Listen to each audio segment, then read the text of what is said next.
Hello students, very good morning everybody. तो dear students, आज का जो क्लास होगा बेटा, this will be a very important class of crystal field splitting in A octahedral complex. Okay, तो बेटा देखिए, जो ऑक्टाहेड्रल कॉम्प्लेक्स होता है ना, वो कैसे होता है, मतलब आपके जो सेंट्रल मेटल एटम होते हैं वो तो सेंटर में रहेंगे, बट जो लिगेंड्स होंगे ना बेटा, वो जो ऑक्टाहेड्रल कॉम्प्लेक्स में जो 6 कॉर्नर होते हैं बेटा, वो 6 कॉर्नर में आपके 6 लिगेंड को आपको पुट आउट कर देना है। जैसे कि बेटा अगर मैं इसे बोलूं ना, सेंट्रल मेटल एटम, ओके, तो देखिए ये एक लिगेंड होगा, ये एक लिगेंड, ये एक लिगेंड, ये एक लिगेंड, ये एक लिगेंड और ये एक लिगेंड, और इसको मैं अगर जैसे जोड़ दूं ना बेटा, तो ये हो गया आपका ऑक्टाहेड्रल कॉम्प्लेक्स।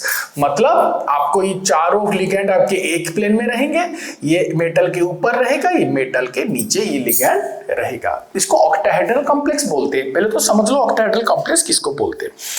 अब इसमें ना आपको क्रिस्टल फील्ड स्प्लिटिंग दिखाना है। सर पहले तो बताइए क्रिस्टल फील्ड स्प्लिटिंग का मतलब क्या होता है।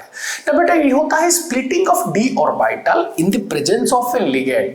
जब कोई लिगेंड प्रेजेंट होता है ना बेटा, उसके प्रेजेंस में आपके जो डी ऑर्बिटल का स्प्लिटिंग होता है, इसको क्रिस्टल फील्ड स्प्लिटिंग बोलते हैं। ओके, अब बात यह है कि सर ये जो ऑक्टाहेड्रल कॉम्प्लेक्स में आप जो स्प्लिटिंग दिखा रहे हो डी ऑर्बिटल का, सर ये डी ऑर्बिटल होता क्या है और ये ऑक्टाहेड्रल कॉम्प्लेक्स होता क्या है, ध्यान से देखोगे तो समझ में आएगा। तो चलो मेरे प्यारे बच्चों, पहले तो मैं आपको दिखा देता हूं बेटा कि जो डी ऑर्बिटल होते हैं वो कितने टाइप्स के होते हैं, पहले समझ लो।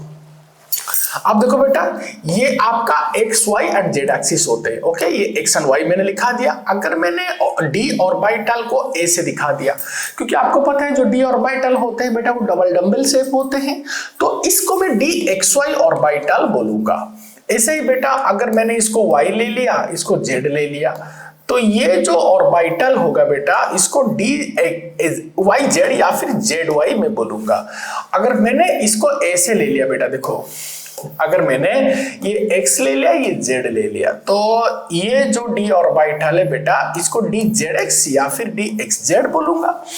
और अगर मैंने a से ले लिया, देखो बेटा अगर मैंने d ऑर्बिटल को a से ले लिया, अब देखो इसको थोड़ा अलग से कर लेता हूं। अगर मैंने डी ऑर्बिटल को ए से ले लिया, ये एक्स है वो वाई है। ओके, ये एक ऑर्बिटल, ये एक ऑर्बिटल, अगर ऐसे ले लिया बेटा तो ये ऑर्बिटल मेरा d x square minus y square होगा। और बेटा अगर मैंने इसको ए से ले लिया, जेड ले लिया, ओके, तो ये जो ऑर्बिटल होगा बेटा, इस ऑर्बिटल को मैं बोलूंगा डी जेड स्क्वायर ऑर्बिटल। तो ये 5 ऑर्बिटल होते हैं बेटा डी ऑर्बिटल, डी सबसेल के।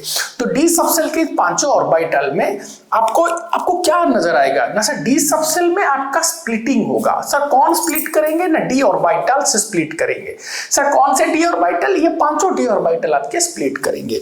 बट सर कैसे करेंगे, यही तो आपके दिक्कत की बात है, कैसे करेंगे वही हमें समझना है। तो उससे पहले मैं एक छोटा सा चीज आपको पहले से नोटिफाई यहाँ पे करना चाहूंगा। आप इन तीनों को ऑब्जर्व करो बेटा। इन तीनों ऑर्बिटल में आपके जो ओरिएंटेशन है ऑर्बिटल्स के, वो अलोंग द एक्सिस नहीं है, वो इन बिटवीन द एक्सिस है। देखो इन बिटवीन, मत देखो ये एक्स है ये जेड है ना, देखो in between axis, in axis के बीच में इसका ओरिएंटेशन है। इसका देखो एक्सिस के बीच में इसका ओरिएंटेशन है, इसका देखो एक्सिस के बीच में इसका ओरिएंटेशन है। बट बेटा अगर आप इन दोनों को देखोगे, d z x square minus y square d z square, यहाँ पे जो ऑर्बिटल्स का ओरिएंटेशन है वो एक्सिस के ऊपर है, अलोंग द एक्सिस। देखो एक्सिस के ऊपर इनके ओरिएंटेशन है। तो बेटा हमेशा याद रखना, जो पहले 3 ऑर्बिटल है इनका ओरिएंटेशन आपकी इन बिटवीन द एक्सिस है, और इन 2 ऑर्बिटल का ओरिएंटेशन आपके अलोंग द एक्सिस है, मतलब ऑन द एक्सिस है। ये कौन कौन से है, x y y z z x, ये कौन कौन है, x square minus y square z square. ये 5 चीज आपको समझ में आ जाना चाहिए, तब जाके हम लोग स्टार्ट कर सकते हैं किसका ना, splitting of D orbital in octahedral complex. जैसे कि मैं एक छोटा सा एग्जांपल आपके सामने लूंगा, क्योंकि यहाँ पे एक बहुत बेहतरीन चीज आपको समझना है बेटा। जैसे कि बेटा देखो बेटा, मैं कोई भी एक कॉम्प्लेक्स आपको ड्रॉ कर रहा हूं और वहां पे एक्स वाई जेड का मैं ओरिएंटेशन आपको दिखाने वाला हूं। ओके बेटा, देखो ये मेरा एक्स एक्सिस होगा, ये एक वाई एक्सिस होगा, ये मेरा अपोजिट एक्सिस होगा, या फिर इसको मैंने x ले लिया, इसको मैंने y ले लिया और इसको मैंने z एक्सिस ले लिया। ओके, अब ध्यान से देखोगे बेटा, अगर मैंने इसको सेंट्रल मेटल एटम बोला, ओके, तो ध्यान से देखोगे ना, इसको मैं एक्सटेंड कर देता हूं, इसको मैंने एक्सटेंड कर लिया और इसको मैंने एक्सटेंड कर लिया। तो ध्यान से देखोगे तो देखो, ये एक लिगैंड है, सपोज ये एक लिगैंड है, ये एक लिगैंड है, ये एक लिगैंड है और ये एक लिगैंड है। तो क्या बेटा ये जो स्ट्रक्चर आपका नया स्ट्रक्चर बन रहा है, तो क्या ये एक ऑक्टाहेड्रल नहीं है? ऑक्टाहेड्रल नहीं है। देखो बेटा, ये और ये एक प्लेन में, ये ऊपर और इसका नीचे, मतलब इसको अगर ज्वाइन कर दो ना बेटा, तो आपको देखो स्ट्रक्चर ऐसे आ जाएगा। देखो ये ऊपर और ये आपका नीचे, मतलब एक ऑक्टाहेड्रन है। मतलब मैं क्या बोलना चाहता हूं, मतलब मैं ये बोलना चाहता हूं कि जो ऑक्टाहेड्रल कॉम्प्लेक्स है, वहां पे जो लिगैंड्स अप्रोच कर रहे हैं ना बेटा, वो आपका अलोंग द एक्सिस अप्रोच कर रहे हैं। देखो ये एक लिगैंड, 1 2 3 4 5 6, ये जो 6 लिगैंड है वो अलोंग द एक्सिस किसको अप्रोच कर रहे हैं बेटा? सेंट्रल मेटल एटम को अप्रोच कर रहे हैं, मतलब अपना lone pair central metal atom को दे रहे हैं। तो ये आपको पहले समझ में आना चाहिए, और ये आपका सेंट्रल मेटल एटम है। तो इस चीज को ऑक्टाहेड्रल कॉम्प्लेक्स में या फिर डी ऑर्बिटल का स्प्लिटिंग इन ऑक्टाहेड्रल कॉम्प्लेक्स जानने से पहले आपको यह समझना है कि जो ऑक्टाहेड्रल कॉम्प्लेक्स होते हैं, वहां पे जो लिगैंड्स होते हैं ना, वो अलोंग द एक्सिस, चाहे एक्स हो, वाई हो, जेड हो, अलोंग द एक्सिस आपके सेंट्रल मेटल एटम को अप्रोच करते हैं। ये आपको समझ में आ जाना चाहिए before starting the concept. Okay, चलो, तो आपको क्या समझ में आ गया? ये जो अभी तक मैंने बताया कि डी ऑर्बिटल 5 तरीके के होते हैं, इनमें 3 डी ऑर्बिटल जिनमें आपका ऑर्बिटल का orientation in between the axis, यहाँ पे ये 2 ऑर्बिटल जहां पे ऑर्बिटल का ओरिएंटेशन अलोंग द एक्सिस। और दूसरा मैंने क्या सिखाया बेटा कि जो स्प्लिटिंग होता है, स्प्लिटिंग से पहले आपको एक चीज समझना है कि जो लिगैंड्स होते हैं ऑक्टाहेड्रल कॉम्प्लेक्स में, वो अलोंग द एक्सिस आपके सेंट्रल मेटल एटम को अप्रोच करते हैं। ओके, चलो मैं स्टार्ट करता हूं, अभी इसको मैं थोड़ा एक्सप्लेन कर देता हूं। सपोज बेटा मेरे पास आपके डी ऑर्बिटल्स हैं। सर डी सबसेल में कितने ऑर्बिटल्स होते हैं? 5 डी ऑर्बिटल्स होते हैं। 1 2 3 4 5, देखो 1 2 3 4 5 डी ऑर्बिटल्स होते हैं। ओके, अब ये जो डी ऑर्बिटल होते हैं ना बेटा, ये डीजेनरेट होते हैं, डीजेनरेट डी ऑर्बिटल। ओके, अगर बेटा मैं इस डीजेनरेट डी ऑर्बिटल को एक क्रिस्टल फील्ड दे दूं, सपोज सिमेट्रिकल क्रिस्टल फील्ड मैंने दे दिया, तो यहां पे क्या होता है ना, जब crystal field symmetrical crystal field या फिर स्फेरिकल क्रिस्टल फील्ड दे दूं, मतलब यहां पे आपके ऑर्बिटल स्टिल डीजेनरेट ही रहेंगे, उनका एनर्जी तो बढ़ेगा। देखो बेटा, इनका एनर्जी तो बढ़ेगा, बट अभी भी बेटा ये 5 डी ऑर्बिटल आपके डीजेनरेट ही रहेंगे, अभी भी डीजेनरेट ही रहेंगे। सर ये कब होगा? जब आप एक सिमेट्रिकल क्रिस्टल फील्ड या फिर स्फेरिकल क्रिस्टल फील्ड इसको प्रोवाइड करेंगे। सिमेट्रिकल क्रिस्टल फील्ड या फिर स्फेरिकल क्रिस्टल फील्ड आप प्रोवाइड करेंगे, तो यहां पे भी डीजेनरेट डी ऑर्बिटल था, यहां पे भी डीजेनरेट रहेंगे। बट अगर बेटा आपने एक अनसिमेट्रिकल क्रिस्टल फील्ड दे दिया, जैसे कि ऑक्टाहेड्रल कॉम्प्लेक्स में होता है, अनसिमेट्रिकल होता है। स्फेरिकल में क्या होता है, सिमेट्रिकल में क्या होता है ना, मेटल है ना, लिगैंड यूनिफॉर्मली ऐसे चारों तरफ घेर के रहेंगे, तो वहां पे डीजेनरेसी मेंटेन रहेगा। बट एक बार आपने अनसिमेट्रिकल क्रिस्टल फील्ड दे दिया, जैसे कि ऑक्टाहेड्रल कॉम्प्लेक्स में चारों एक प्लेन में, एक ऊपर एक नीचे, तो अनसिमेट्रिकल हो गया। तो वहां पे क्या होता है ना बेटा, इनका क्या होता है ना, डी ऑर्बिटल अब आपका स्प्लिट कर जाएंगे। क्यों? क्योंकि अब वो डीजेनरेट नहीं रहेंगे। सर डीजेनरेट नहीं रहेंगे बेटा। ये मेटल के जो डी ऑर्बिटल थे वो बिना फील्ड के, बिना कोई एक्सटर्नल फील्ड के, ये आपके जो डी ऑर्बिटल्स हैं वो सिमेट्रिकल क्रिस्टल फील्ड में, मतलब स्फेरिकल क्रिस्टल फील्ड में, यहां पे भी डीजेनरेट रहेगा। बट एक बार आपने अनसिमेट्रिकल क्रिस्टल फील्ड अप्लाई कर दिया तो डी ऑर्बिटल का स्प्लिटिंग हो जाएगा, जैसे कि ऑक्टाहेड्रल कॉम्प्लेक्स में होता है। तो स्प्लिट करेगा तो क्या होगा, देखो बेटा मैं आपको स्प्लिटिंग दिखा देता हूं यहां पे। मतलब यहां पे ऐसे 2 ऑर्बिटल होंगे जिनका एनर्जी एवरेज लेवल से ज्यादा होगा, और ऐसे 3 ऑर्बिटल होंगे जिनका एनर्जी एवरेज लेवल से कम होगा। सर ऐसा क्यों, और इसको क्या बोलते हैं? देखो जिन 2 d ऑर्बिटल का एनर्जी एवरेज लेवल से ऊपर होगा वो कौन कौन होंगे ना सर? जैसे आपने बोला अभी कि ऑक्टाहेड्रल कॉम्प्लेक्स में जो लिगैंड अप्रोच करते हैं वो अलोंग द एक्सिस अप्रोच करेंगे, तो जो जो डी ऑर्बिटल का ओरिएंटेशन अलोंग द एक्सिस होगा वो ज्यादा रिपल्सन फेस करेंगे। जैसे कि अभी 2 मिनट पहले बताया, एक है d x square minus y square और दूसरा है बेटा डी जेड स्क्वायर। ये दोनों ज्यादा रिपल्सन फेस करेंगे। क्यों? क्योंकि लिगैंड का जो लोन पेयर जो डोनेशन जिस एक्सिस में हो रहा है, आपका इनका ओरिएंटेशन ऑर्बिटल का उसी एक्सिस में है, तो दोनों आपके इलेक्ट्रॉन रखे हुए हैं तो दोनों में रिपल्सन होगा। जब रिपल्सन होगा तो एनर्जी बढ़ जाएगा। तो किनका एनर्जी ज्यादा बढ़ेगा? इन दोनों का। और जिन जिन डी ऑर्बिटल का ओरिएंटेशन आपकी अलोंग द एक्सिस नहीं है उनको ज्यादा रिपल्सन फेस करने की जरूरत नहीं, नॉर्मल रहेगा। ओके, तो इस एवरेज लेवल को मेंटेन करने के लिए हमने इसको एवरेज लेवल से नीचे दिखाया और जिनका रिपल्सन ज्यादा फेस करे उनको एवरेज लेवल से ऊपर दिखाया। अब मुद्दा क्या है बेटा, ये तो हो गया। अब केमिस्ट्री बोलता है ना, इनको बोलो Eg और इनको बोलो T2G ऑर्बिटल, इनको बोलो EG orbital, evenly generated, triply evenly generated. ये दोनों एक ग्रुप के, ये तीनों एक ग्रुप के। और आपके बुक में क्या बोलता है, ये जो डिस्टेंस है ना इसी को बोलो बेटा crystal field splitting energy. Crystal field splitting energy जो आप लोग पढ़ रहे हो अभी, क्रिस्टल फील्ड स्प्लिटिंग एनर्जी, जिसको डेल O या फिर डेल नॉट से आपको डिनोट करना होता है। और ये आपका एवरेज लेवल है बेटा, देखो ये आपका एवरेज लेवल है।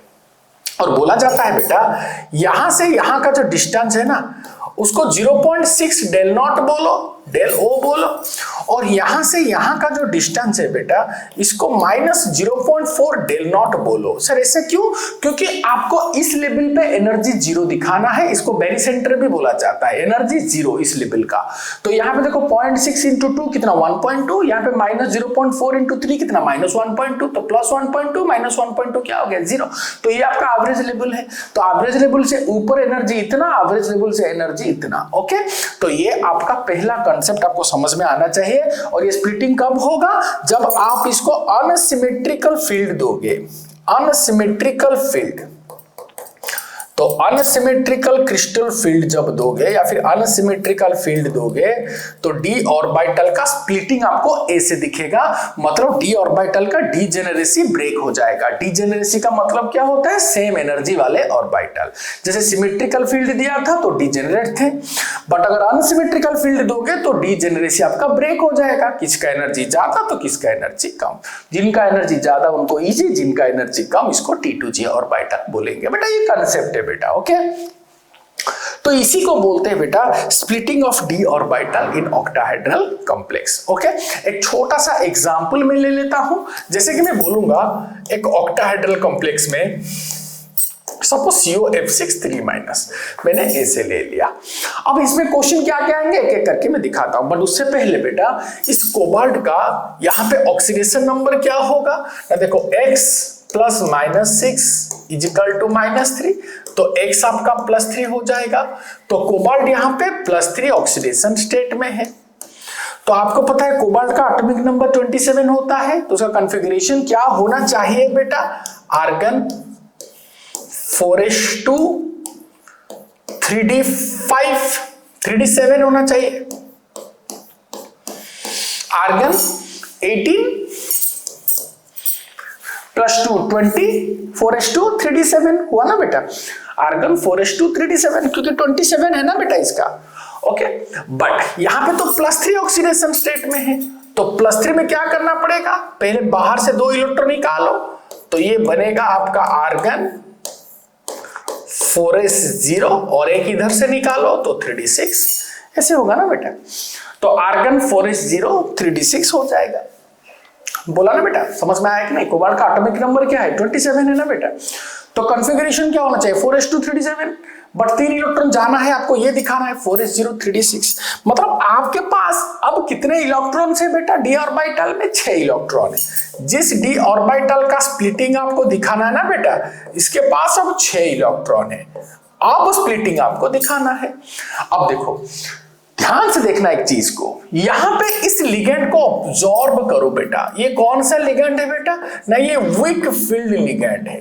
सर वीक फील्ड लिगेंड का मतलब क्या होता है? जिनका इलेक्ट्रॉन देने का टेंडेंसी कम होता है। ओके, और ये कहां मिलता है? Strong field weak field spectrochemical series में।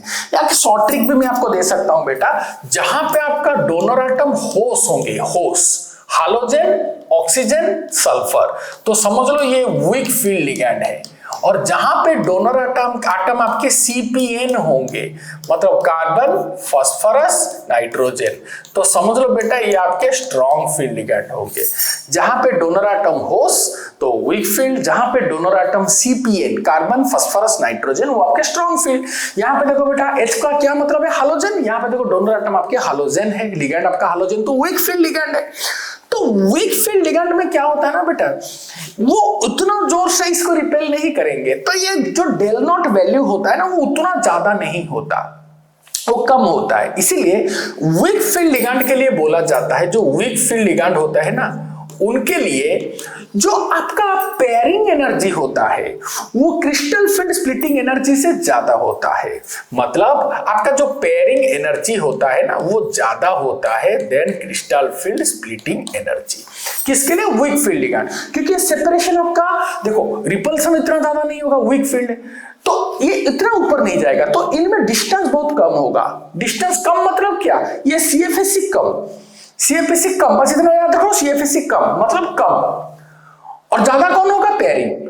तो इसका मतलब क्या है बेटा कि अगर आपको 6 इलेक्ट्रॉन भरना है तो आपने पहला इलेक्ट्रॉन तो यहां भर दिया, दूसरा यहां भर दिया, तीसरा यहां भर दिया, बट आपको पेयरिंग के लिए ज्यादा एनर्जी चाहिए और ये डिस्टेंस आपका कम है, तो चौथा और पांचवा इलेक्ट्रॉन आपको यहां भरना है। देखो ये फोर्थ, ये फिफ्थ, फिर सिक्स्थ, नीचे आ जाओ ये सिक्स्थ। ये देखो हो गया क्रिस्टल फील्ड स्प्लिटिंग में ऑक्टाहेड्रल कॉम्प्लेक्स में अगर मैंने वीक फील्ड लिगेंड ले लिया तो उनके लिए K से मैंने इलेक्ट्रॉन का डिस्ट्रीब्यूशन किया। कितना सिंपल सी कंसेप्ट है बेटा, कुछ नहीं इसमें।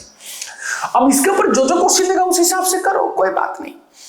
अब बोलेगा कि इसमें T2G का कॉन्फ़िगरेशन, इसमें T2G का इलेक्ट्रॉन कॉन्फ़िगरेशन और EG का लिखो इलेक्ट्रॉन कॉन्फ़िगरेशन। T2G का क्या होगा बेटा? T2G में कितने इलेक्ट्रॉन्स है? 4 इलेक्ट्रॉन है। EG में कितने इलेक्ट्रॉन्स है? ना 2 इलेक्ट्रॉन्स है। इसमें कौन सी बड़ी बात है? EG में 2, T2G में 4। बोलेगा ये पैरामैग्नेटिक की डायमैग्नेटिक, अनपेयर्ड इलेक्ट्रॉन है तो पैरामैग्नेटिक होगा। सिंपल सी बात है। ओके, ये कंपाउंड कलर फॉर्मेशन करेगा कि नहीं करेगा? अनपेयर्ड इलेक्ट्रॉन है, कलर फॉर्मेशन करेगा। ओके, ऐसे ही करके क्वेश्चन आपको यहाँ पे आपको मिलेगा। या फिर कभी कभी CFSC का वैल्यू भी पूछ लेता है, इसका एक फॉर्मूला भी है बेटा। क्या है बेटा? ना 0.6 into number of electrons in EG plus minus 0.4 into number of electrons in T2G। Okay, ये फॉर्मूला भी आप बुक में देख सकते हो बेटा। कि अगर मैं बोलूं कि इसमें आपका CFSC क्या होगा तो क्या होगा बेटा? देखो 2 इंटू नंबर ऑफ, देखो 0.6 into number of electrons in EG, तो 0.6 into 0.6 del 0 into number of electrons EG में कितने हैं? 2 plus minus 0.4 del 0 into number of electrons in T2G में क्या है बेटा? 4। तो क्या हो जाएगा? देखो ये आपका क्या हो जाएगा? 1.2 डेल 0, ये माइनस 1.6 डेल 0, तो माइनस 0.4 डेल 0। ओके, ऐसे भी करके आप इसको CFSC के वैल्यू भी कभी कभी पूछ लेता है बेटा, इस फॉर्मूले से आप इसको निकाल सकते हो। ओके, कि 0.6 del 0 into number of electrons in EG plus minus 0.4 del 0 into number of electrons in T2G, ऐसे कंसेप्ट करके भी आप निकाल सकते हो। तो यही सब क्वेश्चन आपको ऑक्टाहेड्रल कॉम्प्लेक्स में आएगा। ओके बेटा, बट अगर बेटा आपका ये लिगेंड स्ट्रॉन्ग होता, जैसे कि मैं बोलूंगा सपोज मैंने बोला CO CN6 3 माइनस, यहां पे भी कोबाल्ट का ऑक्सीडेशन स्टेट क्या होगा, +3 होगा, कॉन्फ़िगरेशन वही 6 वाला कॉन्फ़िगरेशन होगा। बट यहां पे देखो 6 इलेक्ट्रॉन को कैसे भरना होगा, देखो बेटा कैसे भरेंगे ना सर, हम एक काम करेंगे, पहले तो 6 इलेक्ट्रॉन है। अब देखो ना बेटा स्ट्रॉन्ग फील्ड लिगैंड में ना रिपल्सन जबरदस्त होता है, तो ये बढ़ जाता है। तो जब भी मैं स्ट्रॉन्ग फील्ड लिगैंड लूंगा ना बेटा, तो वहां पे CFAC आपका बहुत ज्यादा होता है, तो पेयरिंग एनर्जी CFAC से कम होता है। मतलब आराम से पेयरिंग करो, क्योंकि इतना डिस्टेंस है, इलेक्ट्रॉन को कूदने में प्रॉब्लम है। तो 6 इलेक्ट्रॉन को कैसे भरेंगे, देखो बेटा मैं दूसरे इंक से दिखाता हूं, 1 2 3। अब कूदने में प्रॉब्लम है तो 4 5 6, ये हो गया कॉन्फ़िगरेशन। जब आप इसका करोगे तो ये कॉन्फ़िगरेशन आपको मिलेगा, यहां पे इलेक्ट्रॉन रहेंगे ही नहीं। तो यहां पे Eg का कॉन्फ़िगरेशन 0, इलेक्ट्रॉन कॉन्फ़िगरेशन T2G का 6। बाकी जैसे मैंने बताया पैरामैग्नेटिक डायमैग्नेटिक, आप बोलोगे डायमैग्नेटिक। और ये आपका CFAC का वैल्यू पूछेगा, CFAC का वैल्यू दे दो, बोलेगा कलर फॉर्मेशन करेगा नहीं, आप बोलोगे नहीं करेगा क्योंकि अनपेयर्ड इलेक्ट्रॉन है ही नहीं। ऐसे करके क्वेश्चन पूछेगा, सिंपल सी कंसेप्ट है बेटा। So these are the thing you all should remember in splitting of d orbital in octahedral complex. तो वीक फील्ड लिगैंड में एक एग्जांपल मैंने दिया, स्ट्रॉन्ग फील्ड लिगैंड में भी एग्जांपल दिया। वीक फील्ड लिगैंड में क्या होता है, ये होता है। स्ट्रॉन्ग फील्ड लिगैंड में क्या होता है, ये होता है। स्ट्रॉन्ग वीक का पता कैसे चलेगा, जब डोनर एटम देखो यहाँ पे कार्बन है तो आपका ये स्ट्रॉन्ग फील्ड लिगैंड है। डोनर एटम देखो यहाँ पे हाइड्रोजन है तो ये वीक फील्ड है, तो रिपल्सन कम होगा। ओके, तो इसी चीज को आपको समझ में आ जाना चाहिए। ओके बेटा, चलो अगले क्लास में मैं splitting of d orbital in tetrahedral complex सिखा देता हूं बेटा। चलो थैंक यू।